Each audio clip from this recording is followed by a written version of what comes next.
She's going to be going for the Women's World Championship at the biggest WrestleMania ever. And she's also the author of the brand new book, Becky Lynch, The Man, Not Your Average Girl. And she's joining us right now. Becky Lynch, great to see you.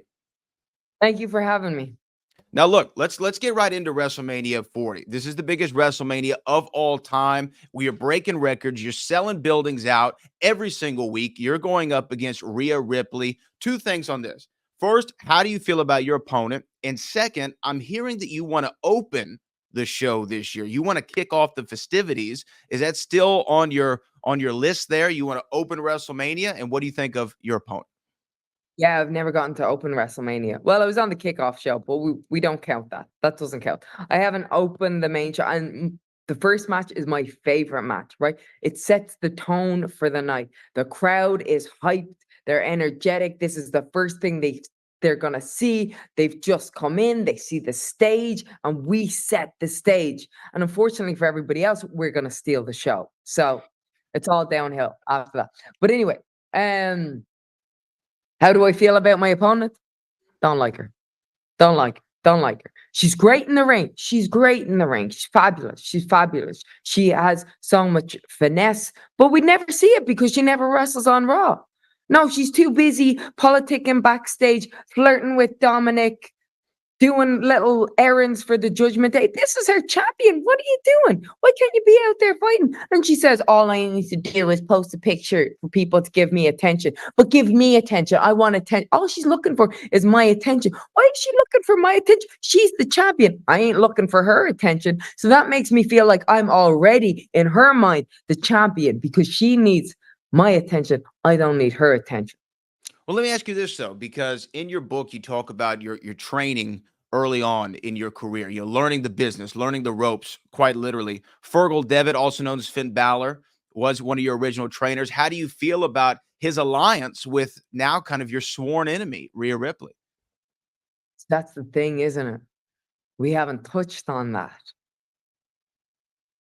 But when it comes down to it, at the end of the day, it's not just Fergal. It's not just Finn Balor that I go back 22 years with.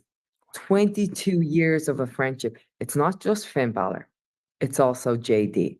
I remember him on his first day of training. I remember he couldn't even hit the top rope. He was only 12 years old. He came in. We all loved him. And so I go back 22 years with both of them. How long has the Judgment Day been around? 2 years, the most. Half the time they're fighting with each other. Well, we've been friends for 22 years. If it comes down to it, are those guys going to bleed purple or are they going to bleed green?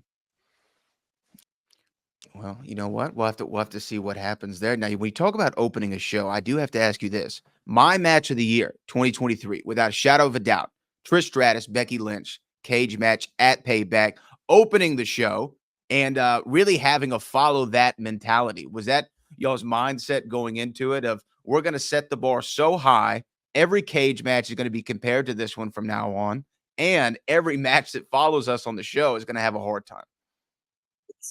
Absolutely. That's yes. Yes, 100%.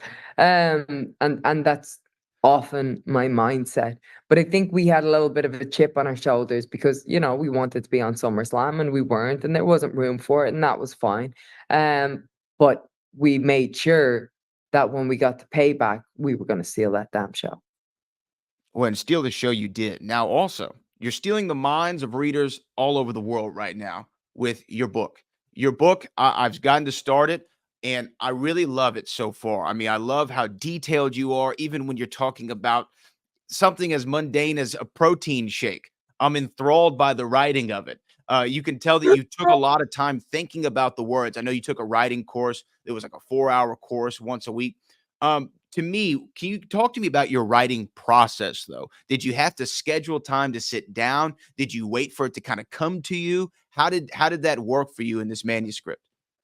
So a little bit of both, like because it was a long process, but at the end of it, the part that you're seeing, it felt like a very short, cramped process. That was about 5 weeks, and most of that was when I was doing my run in NXT. So I was on planes, I was on red eyes, just writing. And then I would land, I would sleep for a couple of hours, go to NXT, I'd come back to the hotel, write, be on a flight early the next morning, write the whole way to LA.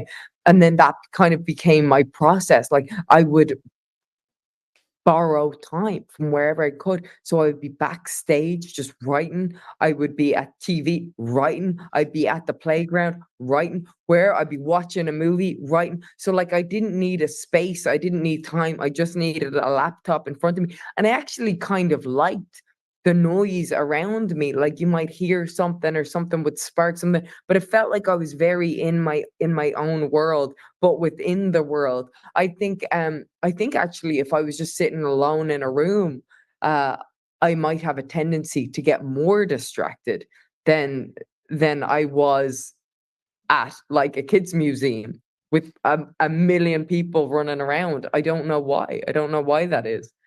Yeah, you thrived in the chaos. It The helped. It r helped breed the company. Yeah, that's Yeah, it. I thrive in the chaos. That's how you survive in WWE. You have to thrive in the chaos. you have That's to. it. You, You nailed it. now let me ask you this, and you're being gracious with your time. So I just want to ask this though, because my aunt Debbie, longtime flight attendant, right, for Southwest Airlines, 30 plus years. She's been doing this. She said to me one time, the thing that's the hardest about the job is no matter how I feel that morning, I have to put on the uniform and I have to be nice and smile at every passenger. And she says she learned how to handle her emotions better with this job. Let me ask you, did you have a similar experience? And did that, did you learn a lesson that is applicable to your career as a WWE superstar? Yeah, I probably learned it and forgot it actually, you know? Because that was the thing. It was always smiling and everything's fine and everything's great. And even in the book, when I finished being a flight attendant and I went back to acting school and I was doing an exercise and I just kept smiling and the acting coach was like, stop smiling. You're always smiling. Stop that. And I was like, no, I'm just a smiler. I'm just a smiler. That's how I always have been. And he was like, no, you're not. That's a learned habit. Get rid of it. So I got rid of it. And now I come into to wrestling and I'm a ball of energy and emotion and could sometimes use that flight attendant training to straight face everything's fine. Well, you know what? I'm excited for the smile. The smile's here now, but the smile's not going to be here at WrestleMania because Game Face is going to be on against Rhea Ripley. We want to see you walk away with that Women's World Championship like you've done before on the grandest stage of them all, and we really appreciate you taking the time. Once I finish this, I'd love to talk to you more. Thank you so much.